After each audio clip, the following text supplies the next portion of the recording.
Welcome, everybody. Good morning, good afternoon, depending on where you are.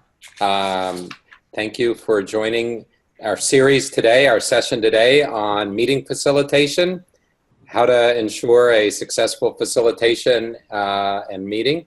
And as I was just chatting a couple minutes ago, I thought we should essentially start on time because otherwise we're not demonstrating one of the key points of a successful meeting, which is not to penalize the folks who arrive on time. So thank you for joining early.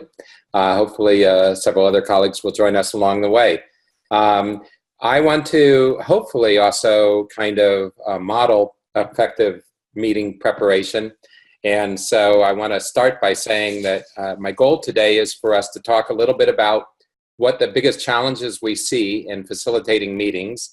Talk about three different meeting types, kind of the regularly scheduled meeting, sort of the ad hoc meeting, and what I'll call the more public panel sort of meeting. And then a little bit about the art of consensus making, all in our usual very short time together. So with that, I'd love to have people briefly introduce themselves by name and community, and then we'll jump in. So why don't we go based on how I see you on the screen. And that will start with Mara. Hi, I'm Mara Coven-Gelman, and I'm in Buffalo, New York. Great. Welcome, Mara. Jacob? You can all pre-unmute, so it will move quickly as well. I'm Jacob Markey, and I'm with the JCRC in Miami. Great. Leslie? Hi, I'm Leslie Anderson, and I'm in Atlanta. Terrific. Elisa? I'm Lisa Armoni. I'm with the Jewish Federation in Orange County, California. Great. Jackie? I don't know if Jackie can hear us in Cincinnati. You can. Jackie from Cincinnati. Rachel? Hi, I'm Rachel Nelson, and I'm with the Jewish Federation in Greater Portland and Portland, Oregon. Great. Eliza?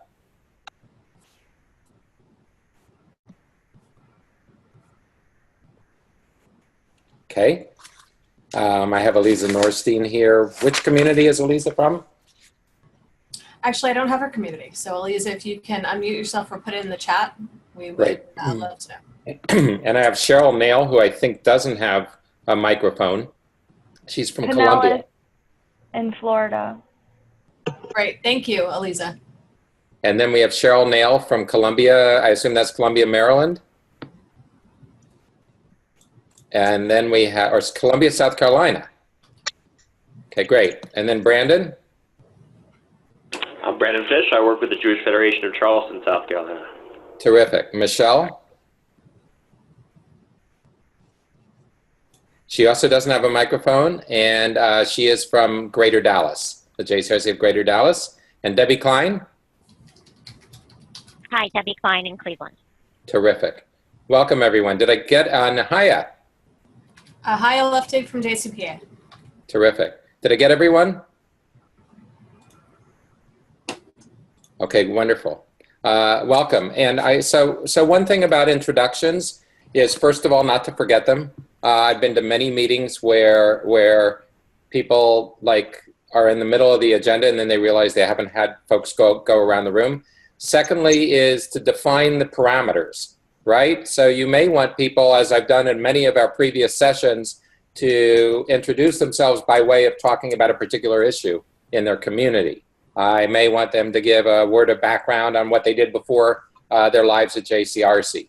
But you're cognizant of how much time you want those introductions to fill, and you don't want to get nervous by the time you're going to the fourth person out of 35 and going around the room and then realizing that you've cut into half your meeting. So always define the parameters, and don't be afraid to, without making it sound personal, move past the one who's been the most abusive of time, go to the next person, and then after the next person who's modeled it, say, let's keep it going at this fast rate, so that it doesn't feel like you're calling somebody out in a very personal way.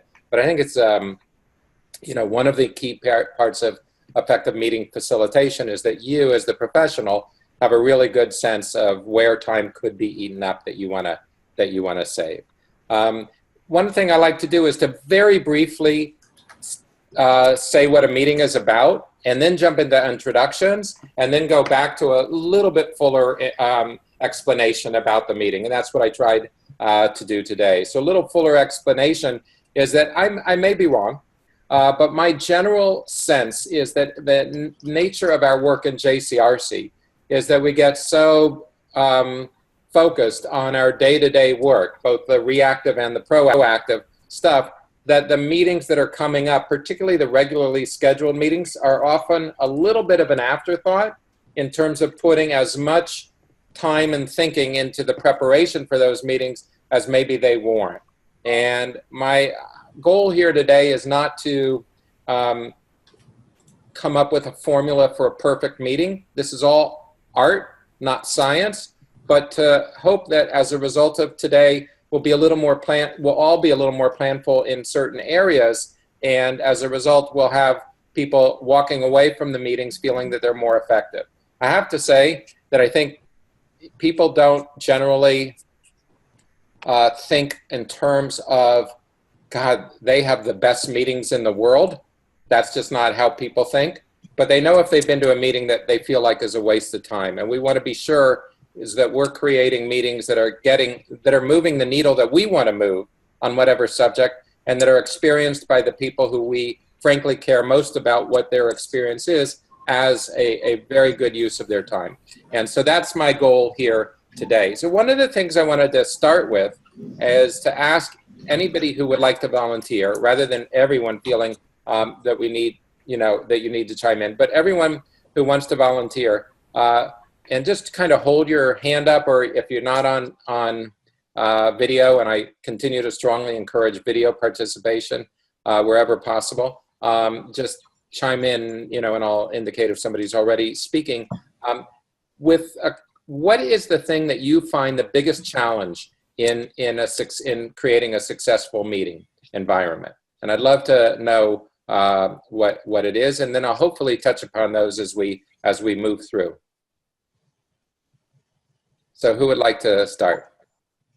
I'll say that it's very difficult to keep people engaged sometimes, to keep everybody engaged in what we're discussing as we move on from topic to topic. So there was something in one of the handouts I sent you that I'd never seen before, which is that according to a CBS News survey, at some point or another, 39% of people nod off in meetings. So we want to reduce that percentage considerably. So that was Brandon, I think, right? Mark. Yes, sir. Hi. And if you're not on mute and there's back talk, if you could make sure you're on mute, that would be great. Mark. I have a couple of things. I think preparation that goes to the chairs or co-chairs and the people attending. How I try to do this, or I've been trained, is I create chair notes and hopefully have a conversation with my chair, so they're prepared with the issues. Because I've seen people just come in and take the chair notes and read them seconds before the meeting starts. Right. Okay, great. So it's making sure the chair is paying attention to what they're supposed to do in a way. This is Rachel, trying to keep people from having side conversations and going off in their own direction. Okay, great. Well, not great, but important. Thank you. Doug, can you hear me? Yes. Okay. I can't see myself anymore. I hid myself because I was eating a giant cupcake, and now I know it looked really good, Jackie. It was delicious. It was so good. Fabulous. So I wanted to point out that oftentimes I think what I struggle with is setting realistic objectives and goals for the meeting, and oftentimes we're stuck with an hour, and then all of a sudden we have to eat a whole whale in the hour, and we're not focused about what we need to tackle, and then we end up rushing, and the whale doesn't get eaten, and we all feel like it was a waste of time. Got it. Okay. And I think everybody has experienced that at some point or another. So important one. Thank you. Who else? Other challenges you find?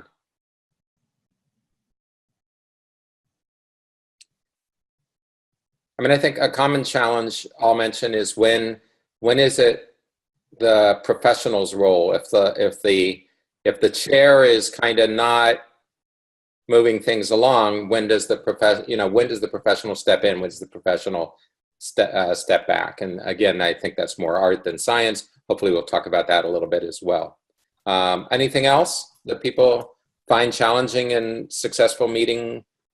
This is Leslie from Atlanta. I would say one of the challenges I have is just making sure my board is engaged and stepping up to make suggestions so that I'm not doing all the driving. Okay, great. Engaged in the discussion? Yeah, and just bringing topics to the board. Got it. Okay. All right, good. Other thoughts?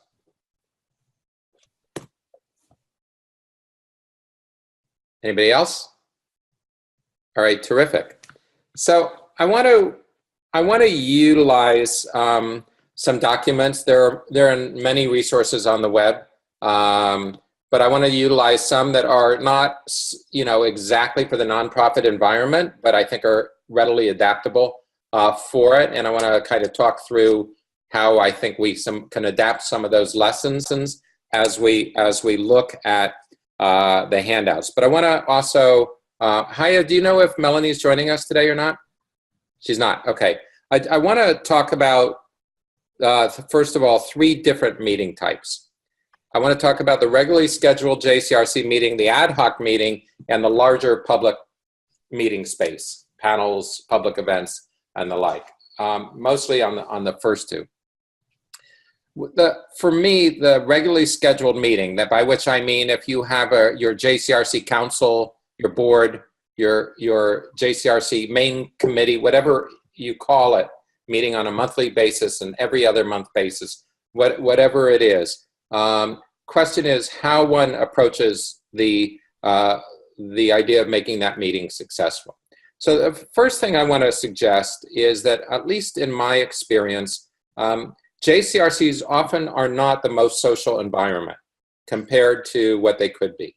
We tend to focus on the heady issues of the day, and we tend to think that that's the main driver for why people are there. So one thing I have found that can be very useful is to have simply a, light hors d'oeuvres before the meeting for a half hour for people to just schmooze, to just get to know each other, and to actively encourage people who don't yet know each other to do so.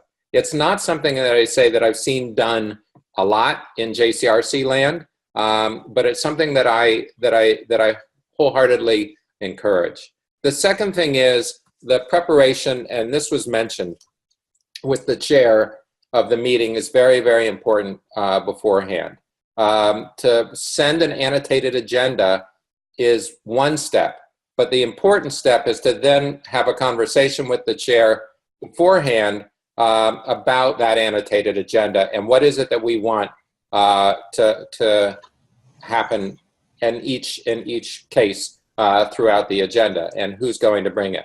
The third thing is that when you develop the agenda, it lets you look at whether or not you kind of are sharing the responsibilities enough. Do you have enough voices in the meeting? Are people going to simply be hearing the same kinds of voice? Is there the proper balance between a visiting speaker, a report, and an action item? I would say that every meeting probably should have some combination of the 3, with the reports being by far the least amount of time that's spent. The visiting speaker can be helpful because it can reinforce something great that JCRC is doing in the community, but you want to be careful that doesn't feel like you're just trying to fill time with a visiting speaker when they could go and hear speakers in all sorts of other settings. After all, this is your JCRC business meeting. And so the judicious use of a visiting speaker is important. And then there's the action item. The action item may be formal action. It may be discussing what JCRC should do on some issue that's arisen in the community, but it's the one that will be the meatiest discussion, will engage people the most, and where hopefully the outcome is direction for JCRC. It doesn't always mean a formal action process. It can be a sounding board. It can be an informal set of ideas for JCRC to take forward. You know, we did an analysis just to give you a sense of how the landscape has changed. most JCRCs were established primarily to serve as the consensus-making body for the community.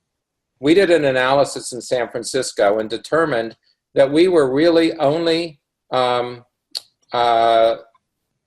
considering a formal consensus document about once every 18 months.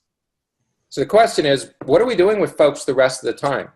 Well, one of the answers is we were meeting too often. We were filling time.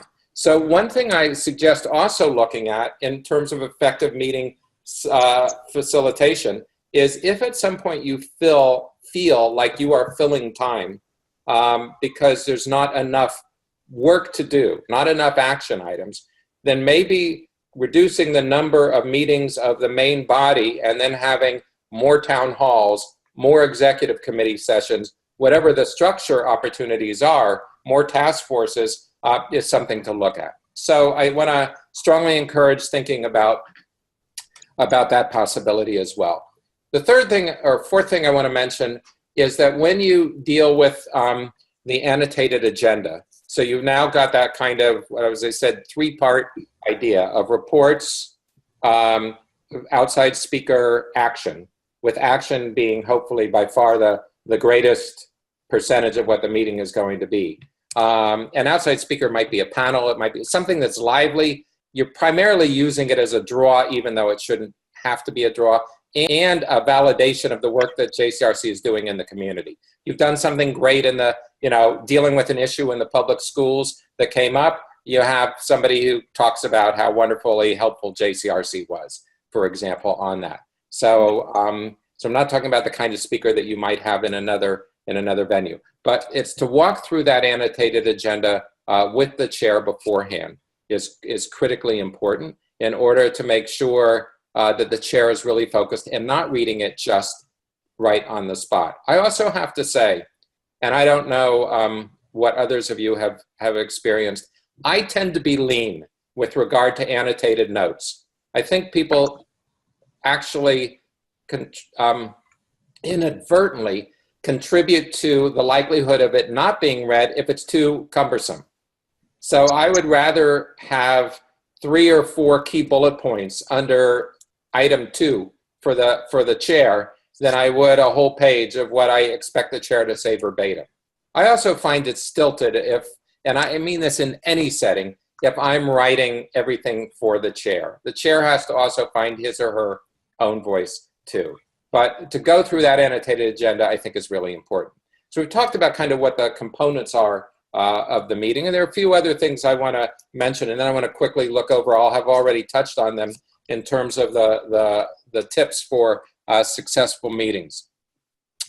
One is, I think it's important to take a look at the list of attendees who are coming and to sometimes be proactive, not because you want a number count, not because your number's low, that you normally get 22 people and there are only 14 who have said they're coming, but because you want to be sure the right people are in the room. Now, here a cautionary note. By right people, I don't mean that you're lobbying for the position that you favor on something. I'm meaning a kind of what I'll call equal opportunity approach to folks from different segments of the community, but where you know that their voice adds a kind of gravitas, an importance to the discussion, will help others engage in a positive way, will neutralize negative energy in the meeting. It could be any combination of those, but I think it's very important for that to happen. So, you do the pro forma follow-up with everyone. Are you coming to the meeting? But also, you might identify 3 or 4 people whose personal presence at a meeting can change it in a way that you think is going to create a positive outcome. And I don't think you should hesitate from doing it. I have to say, in my 34 years at JCRC, I don't think I once called somebody up and said, I need you to be at the meeting to vote in favor of X. I never once did that. However, there were countless times that I called people up and said, your presence will really make a difference at this meeting, because people will listen to that person, because they'll come up with very thoughtful perspectives that will enrich the meeting. So that I really want to encourage as well. Now, the obvious thing that I want to say here is, and this will show up in the materials, or it did show up in the materials, is that the clock is both the friend and the enemy of a meeting. But I have to say that about 20 years ago, we had a JCRC chair who made it clear that he would never end a meeting a minute late, regardless of what the subject was. And every chair has followed that model subsequently. And it makes people come back. If you drift into that 15-minute, 20-minute overage period, you begin to lose the confidence in folks that their time is going to be fully respected. And so creating that kind of martial law around ending meetings on time is crucially important, which is why, back to what I was talking about, utilizing the time meaningfully is critically important. Now, depending on the number of people you have, without it feeling like make work, I often think that JCRCs don't do enough in terms of breaking people into smaller groups. So utilizing that technique for engaging people who are often not engaged in discussion, and then having report outs of those groups. So you're facing an issue on a local campus and talking about how JCRC might approach that issue and working with Hillel on the campus. Or you're looking at how to improve relations with liberal Protestant ministers in the community who are showing more and more inclination to get drawn into the BDS movement. So you break folks up around different subjects. They may all cover the same subject, or you may give all a slightly different task, and then they'll report it back. And what's critically important, whether it's in the small group or the large group, I find I'm stunned by the number of times that I've seen people not take notes of what has been brought forth. And I think that's really important. And so I want to encourage you, because I think, how much you'll use of it, you'll ultimately decide. But if a group is reporting out, or you're having a general group discussion, to have that large, post-it board that you can write down the key points on, or have somebody designated as the scribe write those key points on, can be very validating for folks who will feel heard, will know that their ideas are being taken into consideration. But again, just as I said at the beginning, I think we sometimes don't fully appreciate that it's difficult for some in a large group to assert their voice. It's why I think that social half hour is critically important. It's also why I think sometimes breaking it down can be critically important as well into smaller groups. I really want to urge you to play with those techniques. I don't think we should become devotees of any one thing such that every single meeting has to have that. And you never want to force anything. If you don't have the right speaker, don't have a speaker at that meeting. You don't have the right subject to break folks up into small groups, you don't need to do that. But to at least think that through in sufficient time so that you can plan for people, to feel, wow, my time was really respected and used well, I think can be very, very helpful in terms of creating the ambiance of a successful meeting. Now, most of what I've talked about so far is for what I'll call preset, monthly, whatever it is, JCRC meeting, larger group, whether it's a representative body, whether it's an ad hoc, whether it's an at-large body. But many of these same techniques are appropriate for smaller ad hoc meetings. Let me tell you what I first of all mean by an ad hoc meeting.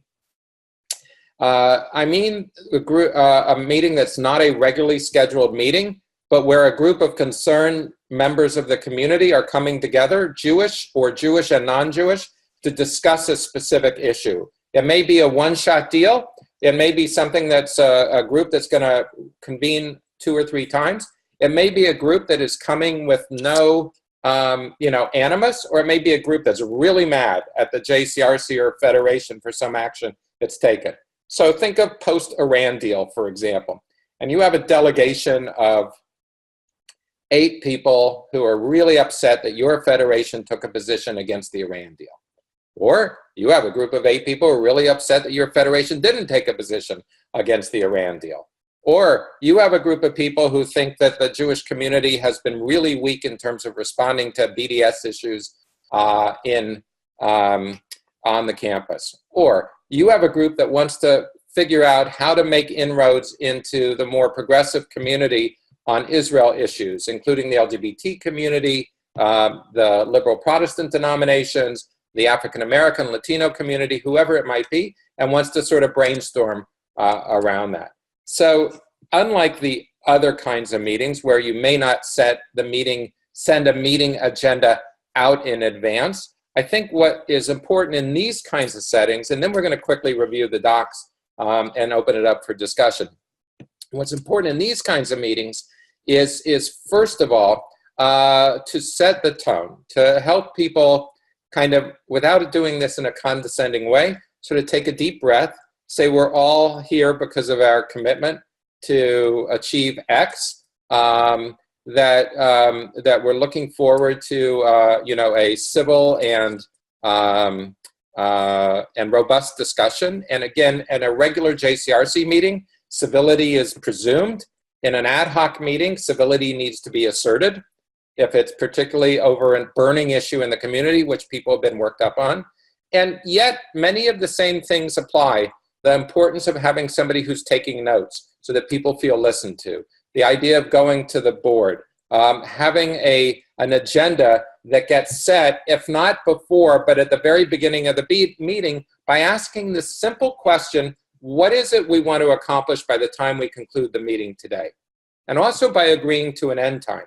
If you haven't published it beforehand, that meeting starting at 3:30, we're going to, let's agree that we will conclude no later than 5:15, whatever it may be. You can decide how much time it is so that people know that there's a clock that's ticking there and that they should be constructive with their time.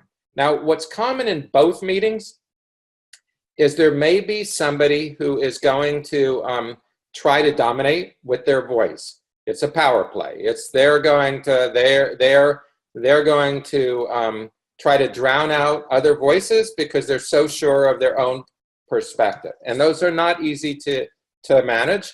And one of the things it's important to talk to who's ever chairing that meeting is how they're going to manage that.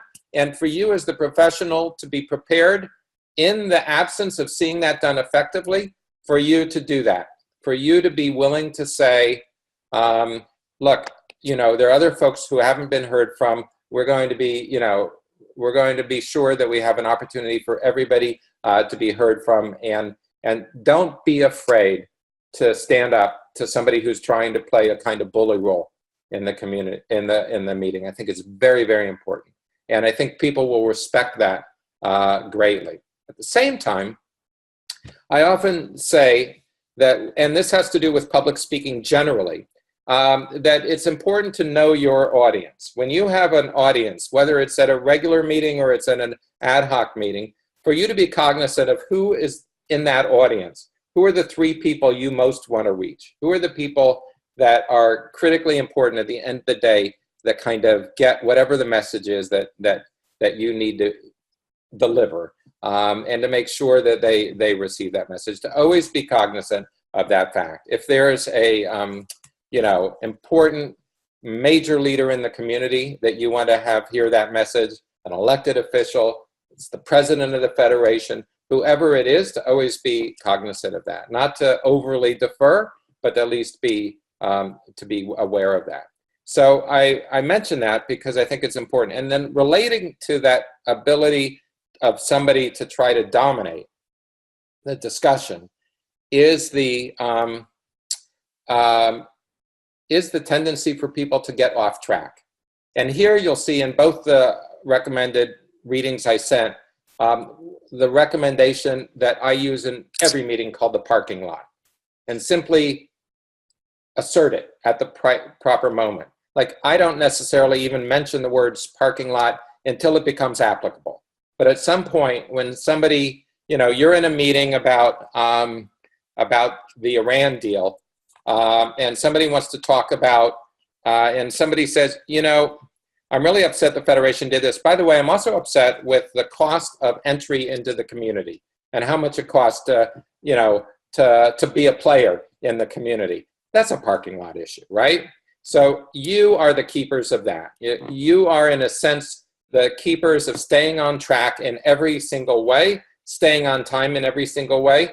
By the way, critically important, I've been stunned at how many meetings I've been to where the chair of the meeting is at one side of the room and the professional is in the middle of the room somewhere. In my judgment, you should never be anywhere other than sitting directly next to the chair. It is absolutely not only legitimate, it is imperative that you be able to communicate with the chair at any moment. It may be, are we going to take a vote on this? It may be, it's time to move on. It may be, so-and-so has had her hand up for 30 minutes and you haven't recognized her. Whatever it is, never place yourself anywhere other than next to the chair. And if somebody's sitting there when you're ready to sit down, normally put all your stuff there in advance, except if it's confidential.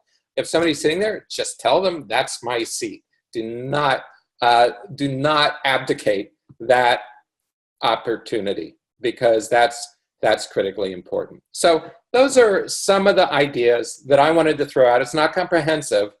Before our taking a quick look at the tips list, but let me pause there for your feedback, because I've now, well, with intention, been the outside speaker, I guess, for this meeting, and now want to invite for your participation in it.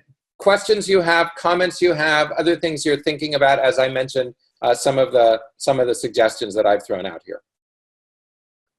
Who would like to start? Leslie, please unmute yourself. One agreement that we have in our board is that as we sit down and start going through the agenda, if we decide that there's not enough for a meeting, that it would be in fact kind of a waste of time, that we'll either not have the meeting or we'll go to a phone conference as opposed to an in-person meeting, as a way of trying to cut down on the amount of time or energy that people have to invest in just kind of hanging out just for the sake of hanging out. So we try to share information online or through emails, and then save our meeting time for when we need to get everyone together to make certain decisions. Great. Okay. Thank you for that, for mentioning that. Let me ask people quickly, how often does your regular body, whether it's called the JCRC Council, that larger body, how often does it meet in your community? Every other month. Every other month? Others? Also every other month. About 8 times a year. Okay. Anybody else? All right, good. Okay, other comments or suggestions that people have? Thank you for that, Leslie. Doug, I would add to that our executive committee meets on the other month. So Okay, we great. have, the smaller body that sort of acts in place of the board in the interim, meeting to kind of strategize about where we're headed, and make decisions, every other month as well. Great. I appreciate your mentioning that. And I will say in a larger JCRC, like in the Bay Area, our executive committee meets the week before the full body in order to set the agenda. And we'll have come in with a draft agenda, and they may want to move things around. By the way, one of the pieces of the agenda is to think about, when you look at the agenda for the larger meeting, think about what is going to keep people in the room and what's going to have them say, I'm going to leave a half hour early. And it's, you want to try to make sure that the last part of the agenda is the stuff that everybody's going to want to stay for. You may still have the kickoff speaker at the early start, but you really want to be cognizant that like I have to say that most people would kind of be bored if they were hearing a legislative update on what's going on in Sacramento. And I would just try to get that before there was going to be drift. And so by the time we were, 20 minutes from adjournment, we were like where people who might normally put their coats on would be saying, there's no way I'm going to miss that. You want to have that, there's no way I'm going to miss that as your last piece whenever possible. Other comments, thoughts, things you found have been helpful.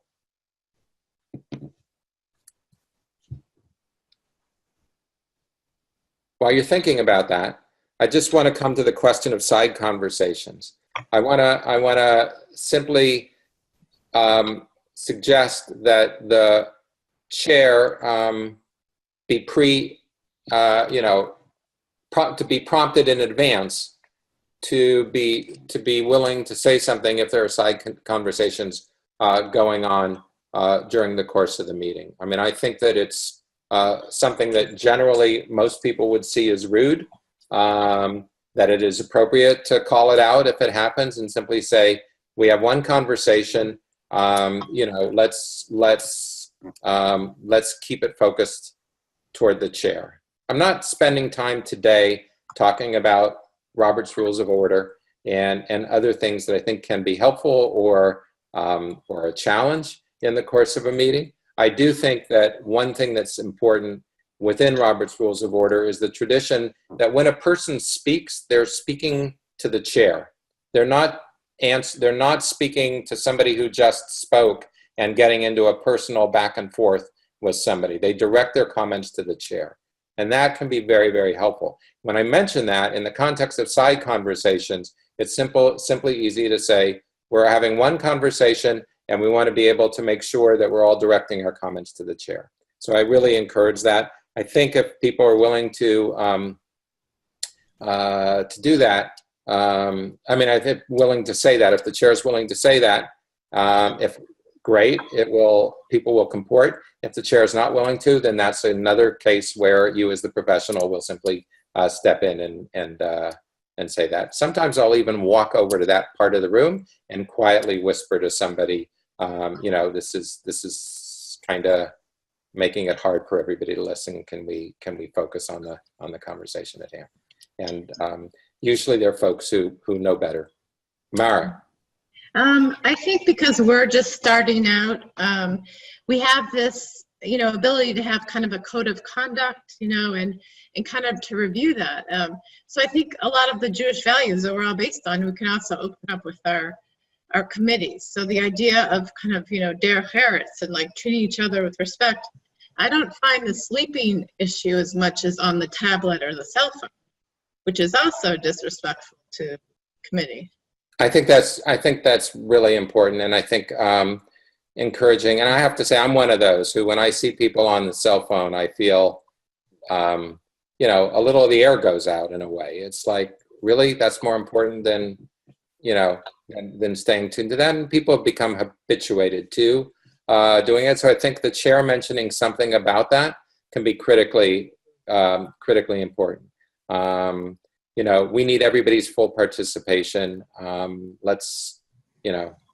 Let's put our cell phones away and let's really focus and show respect to what everybody has to say. So I thank you for mentioning that. Other comments? Doug, I was going to say, I don't know what other people's board cycles are like, if they pick up, after the summer finishes around Labor Day. That's the way ours works. And so we particularly are really trying to think strategically about how we set the expectations in our first board meeting.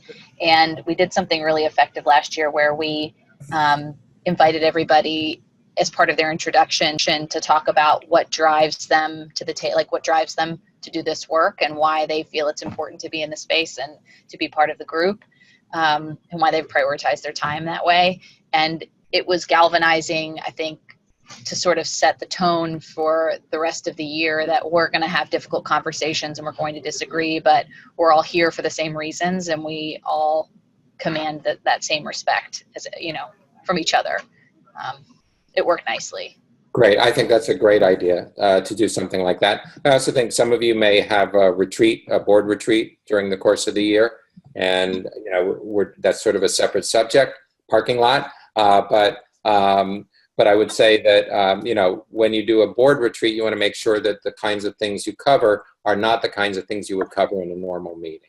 And having that opportunity to dig more deeply, is certainly something that comes up. But again, I think, apropos what Jackie's saying, the more that can be done to help people know each other. I mean, we're that table that brings together the most diverse cross-section of the community. People are often grateful simply for that opportunity, and I really encourage it. So I think that's a great exercise. that you mentioned. Other thoughts? What you've done to make for an effective meeting?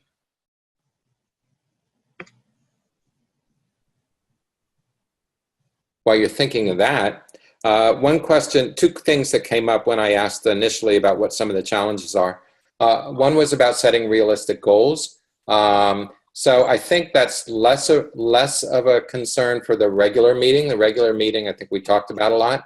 For ad hoc meetings, again, I think getting everyone at the beginning to set an agenda for the meeting, and also to understand that any first meeting is often, the rule of thumb I would give is that for any first meeting, you're likely to end up where you would wish you could have started at the end of a first meeting. You've kind of just introduced the topic, you've introduced yourselves, and I think unapologetically simply say, look, this is an introductory meeting. We're going to get as far as we can, but we're only beginning to cover this topic.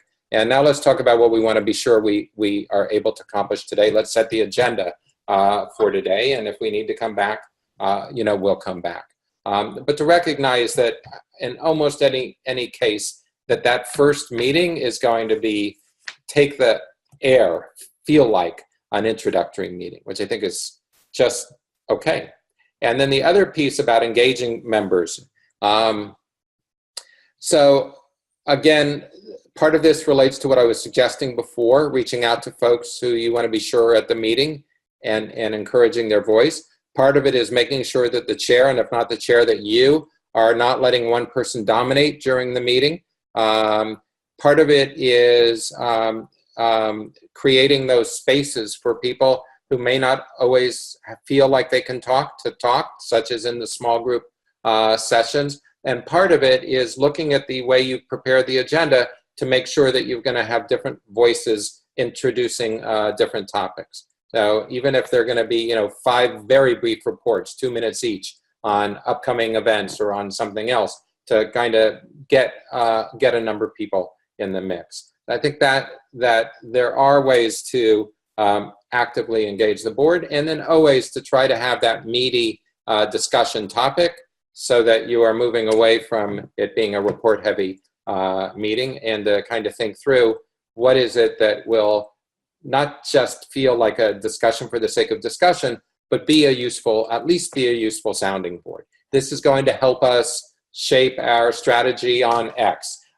We will take our discussion today on Israel and diaspora relations, and without attribution, report it to the Consul General of Israel. We will, utilize this discussion today in a strategy meeting we're going to have with interfaith leaders next week, so that people always feel that there's a utility, that there's an actual follow-up piece to what you're doing. That's the other thing I really want to emphasize here. We have a tendency to move fast in JCRC. And sometimes we forget to go back and tell people what we've done with what they've conveyed. There's nothing more empowering than going back and saying, that discussion we had a couple months ago about how we might handle building better relations with the Muslim community? Well, here's how we followed up on it.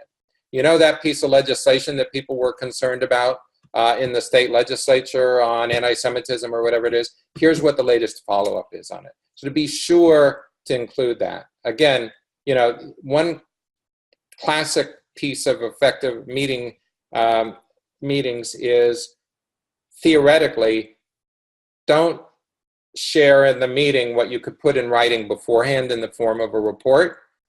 Unfortunately, people don't read anymore. And therefore, what rises to the top as the wow factor, as the stuff that people would really you'd want to be sure to know, tell them, because it'll remind people that discussion we had 3 meetings ago really led to something. And again, we have had times where we've had what we'll call a off the record, except to share with the Israeli Consul General discussion about how people are feeling about Israel right now. Just because we didn't have any other burning topic at the moment, except that was a burning topic in the room. So there's almost always some action that you can do with things, and I think it's critically important. Let's take a quick look at the, hopefully you all printed it out or you have access to it. but Haya can also put up the 14 tips for leading a more effective meeting. And again, much of this is sort of in the business environment. And what really struck me about it is how adaptable it is. So I'm going to quickly, let's leave it up, Haya, and I'm going to quickly run through it. The first is to assign pre-work. And I think that's really important that, that again, people don't just hear one voice in the meeting, that you've told people in advance, here's what we want you to do for the meeting. The second being an adopt everyone plays mentality, that you want to include as many people as you can. Obviously, thirdly is to make the meeting actionable. We talked about that should be as much of the meeting portion as you could. Catering to different learning styles for a winning meeting, which I think is very interesting. It says, so don't just talk and hit auditory styles, but instead also supply visuals, opportunities to interact and contribute, and ways for participants to stretch.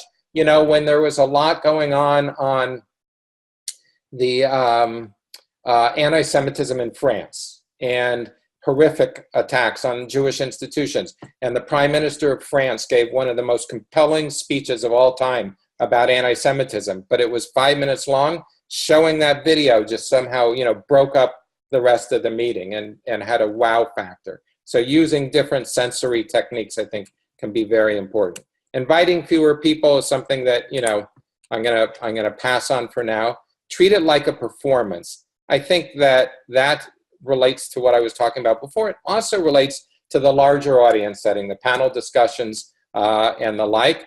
To think about your audience, practice ahead of time, remember setup, plan your beats, etc. So to recognize that even while for you it's a meeting and like, oh shit, I have a meeting coming up in 3 days and I haven't really thought about it because we're dealing with crisis X in the community, is notwithstanding all that, to know that people are looking to you for advice, for counsel, for guidance, for analysis, for and to really have the opportunity for you to think about what are those 5 compelling points that I want to put forward. Open with a bang. You want to get people's attention right at the beginning.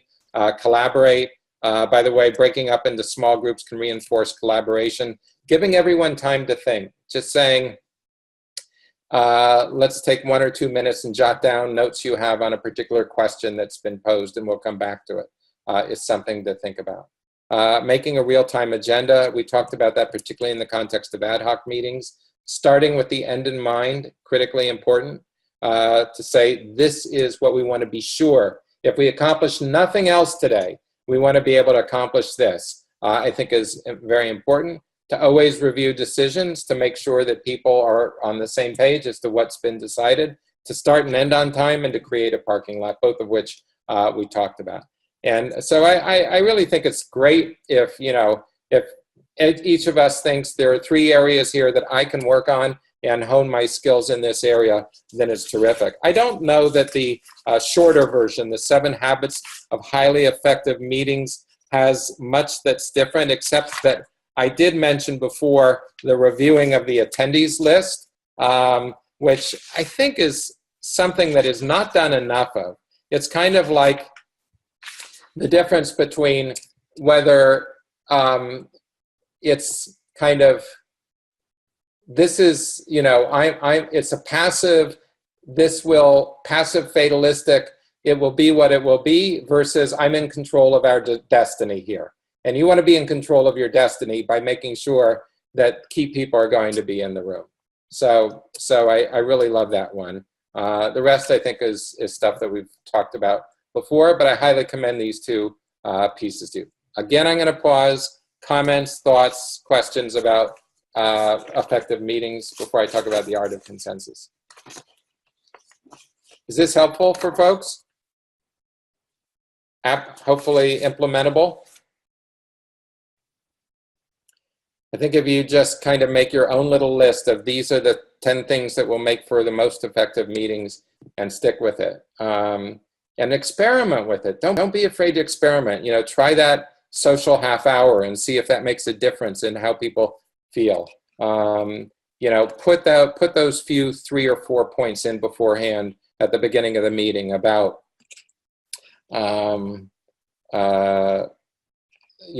putting your cell phone down and the like. Breaking up a larger group into smaller groups and reporting on that. Making sure that you've, stuck absolutely to the time and people walking in knowing, I know that this meeting will always end on time. I think all of those are really helpful guides. You decide which are the ones that are going to make the greatest difference or greatest change in your environment. But if there's one thing I want to say that a couple of sessions ago, we did a thing on navigating lay professional relations. This is one area where I don't know how to put this so delicately, where I don't think you can afford to sit by where the lay leader isn't doing his or her job at meeting leading. The lay leader is, I had a chair once who also was a national officer of JCPA, and he had a certain attention deficit, something or other. Brilliant guy, amazing leader. Every once in a while, I'd see him pick up the New York Times before the cell phone while chairing the meeting and start looking at the Times. And I would go up to him and say, sir, put your paper down. You are the chair of this meeting. And that's just an example. By the way, I all know who I'm thinking when I say he does the best job of training on bylaws. Of Robert's Rules of Order of anybody I've ever seen. But, chairs are have their own habits.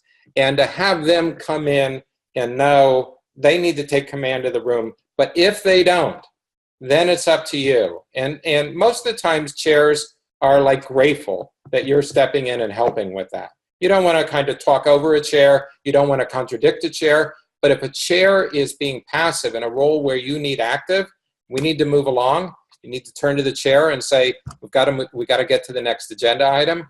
That's your job. If you see that somebody's dominating the discussion and the chair isn't responsive to the need, say, let's hear from others. There are different ways to do it. So, and this is a case where I don't see it usually creating a tension. Chair is usually grateful. Some chairs are just better able than others to be assertive in this role. But you are the one who knows, I need this to be a successful meeting. I need the best people to want to come back. I need to be sure we end on time. I need to be sure we get X result out of this meeting. Okay, let me do one last piece and then we'll have some time for additional discussion. My favorite thing in terms of meetings is when we are trying to achieve consensus. And here I want to broaden the idea of what we mean by consensus. I mean, we may all have a different definition of it. Consensus in JCPA parlance is a majority vote. In San Francisco, it's a 75% vote on the final decision and a majority vote on any amendments up until a final vote. But by consensus here, I mean it also in the informal sense.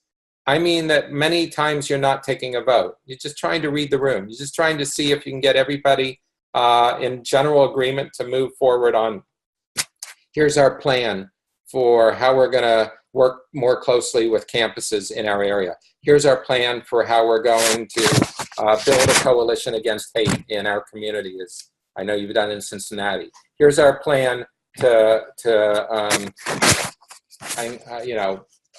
engage with Muslim leaders and Jewish leaders on some of the tensions that have arisen in our community, whatever it may be. And in a sense that our mind is always driven to trying to find if we can find common ground.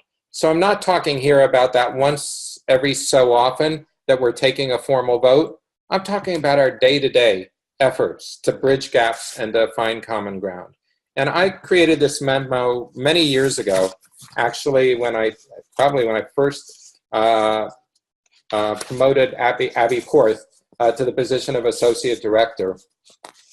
And it tried to sort of draw on my own experience. And I gave a definition that I said, you know you have consensus when people on all sides of an issue walk out of the room shaking their heads, muttering to themselves that they can't believe how much they gave up their positions, and they feel good about it.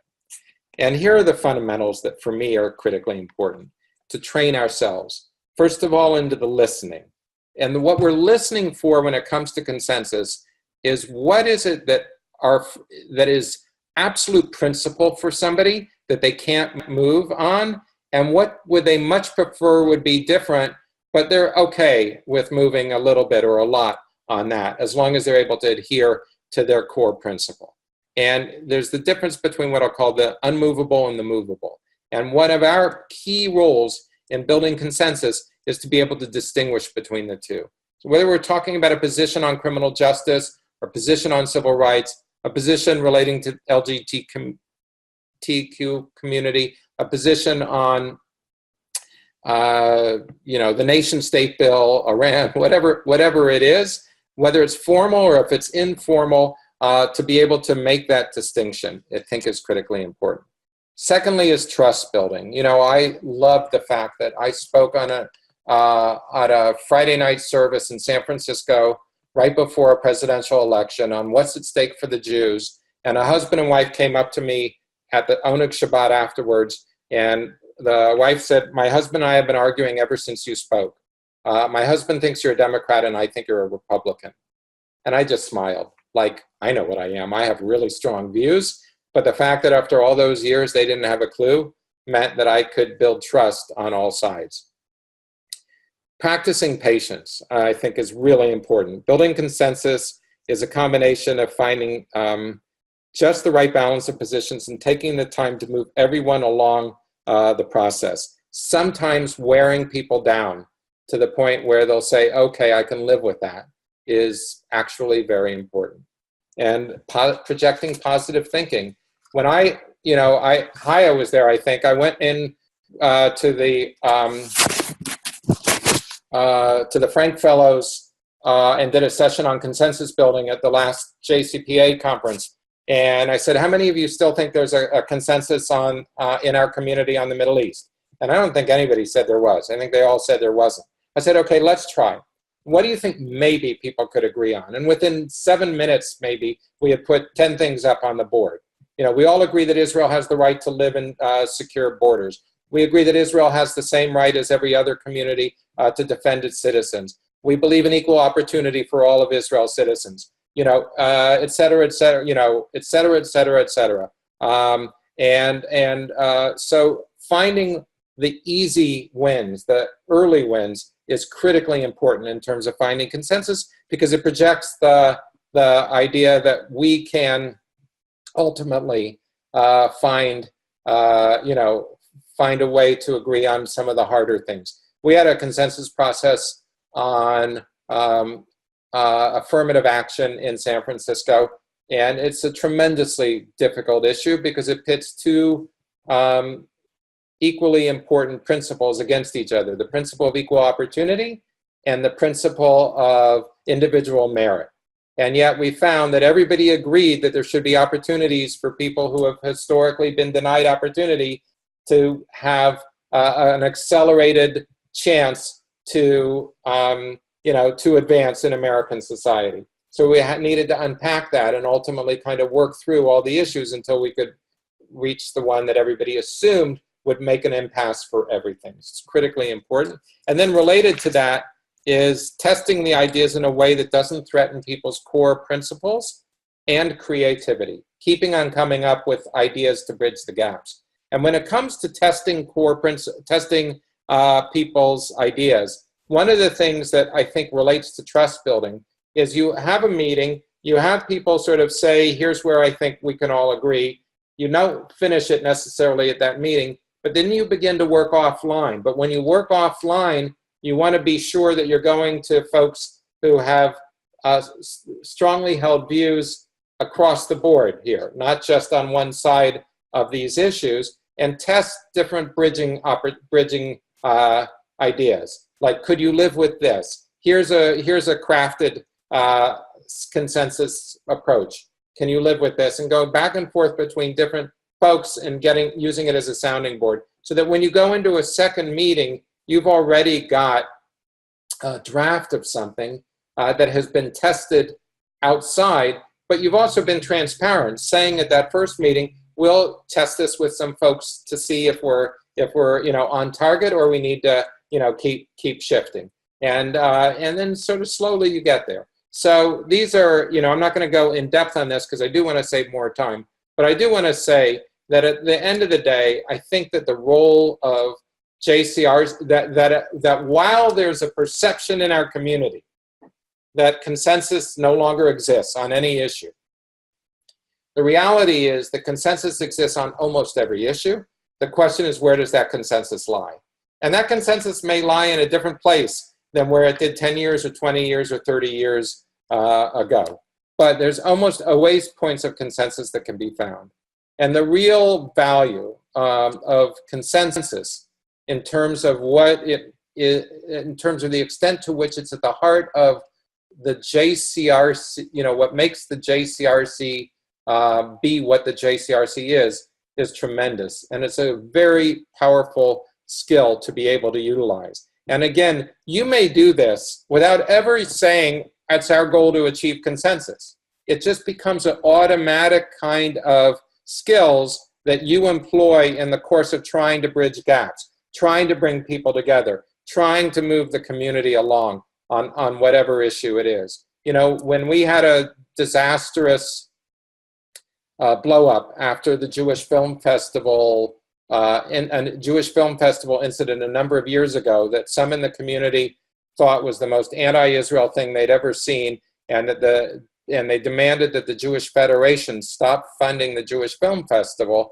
We went to the Jewish Federation and said, look, let's bring together a group of folks with broadly held views and see if we can come up with reasonable boundaries that will work for the community, that will maintain the value of lively discourse and divergent views, and at the same time say there are reasonable boundaries. And that's how we developed the Federation guidelines that many other communities have adopted on Israel programming.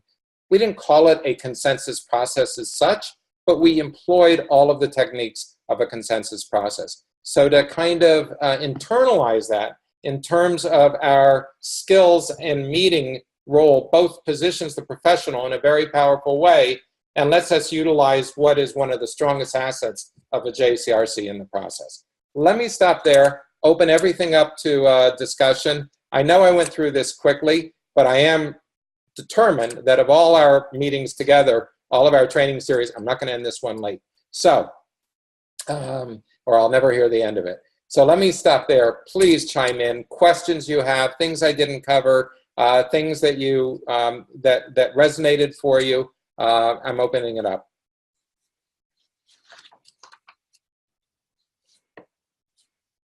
Somebody jump in.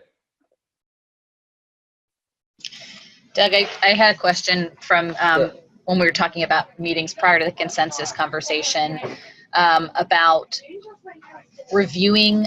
So in our case, every other month, 2 months passes between formal in-person conversations with our board. And I try to update folks via email when I have updates and when I feel like it's important for them to know how things are moving. But do you recommend in a situation like that, looking back at an agenda from the last time you got together to try and remember, even though you've been in this day to day, where the board left off and sort of what they would naturally expect? Because I can imagine, as professionals and certainly board chairs, I'm on the phone with my board chair every week, if not every other day.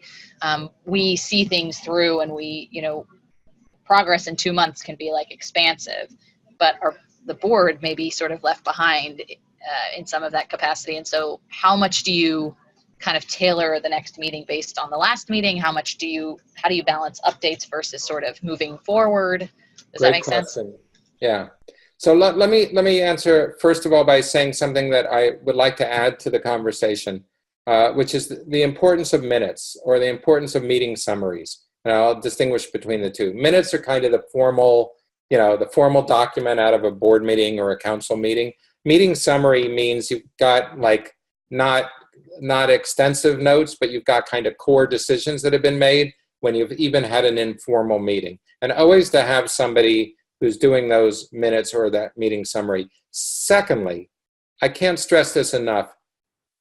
I have to say, as somebody who has spent time writing minutes up, it is one of the things that is the greatest pleasure to defer and to put off. And it is 100 times harder if you do that. So I want to urge you with every ounce of my being to get those notes written up as quickly as possible after a meeting. It's amazing how it'll write itself versus if you have to do it much later on. So that's A. B, I would say, Jackie, in answer to your question, that this is a great opportunity to be able to look at what rises to the top and to say, you know, we had a 2-hour meeting or whatever it was, 2 months ago. There are 2 key things that happened at that meeting that I want to update people about. That's how I would do it versus I want everybody to remember what we covered last time. Just, I would do it in that form. Obviously, it's important to send minutes out with the upcoming meeting and let people know. Again, minutes are a way of, gosh, I can't tell you the number of times I have gone back to minutes to look at a decision that was made or a discussion that was done years ago. Now, I have a pretty good recall. I can't always recall when something happened, but you may all remember that there was or some of you were not in the field, but there was extensive discussion about the way in which the Jewish community should respond to calls for recognizing the Armenian genocide on the 100th anniversary of Armenian genocide. In San Francisco, we had that exact same conversation on the 75th anniversary. I could go back to the minutes that we had and looked at exactly how that discussion went. I knew what the outcome was because I knew that the Turkish government was so enraged that we supported recognizing the Armenian genocide that they sent Turkish television to the home of our chair to interview him on why we had taken a stand on Armenian genocide. But the point being that having that documentation is great and liberating, and at the same time allows you to say, these are the 2 points that, that were, we wanted to just give you an update about, or that required additional follow-up from our last meeting. Is that helpful? Okay, good. Good. Thank you for asking that. Other questions? Comments? Thoughts? What are you going to take away from today that you think you can implement in your meetings that will be new or fresh from today's discussion?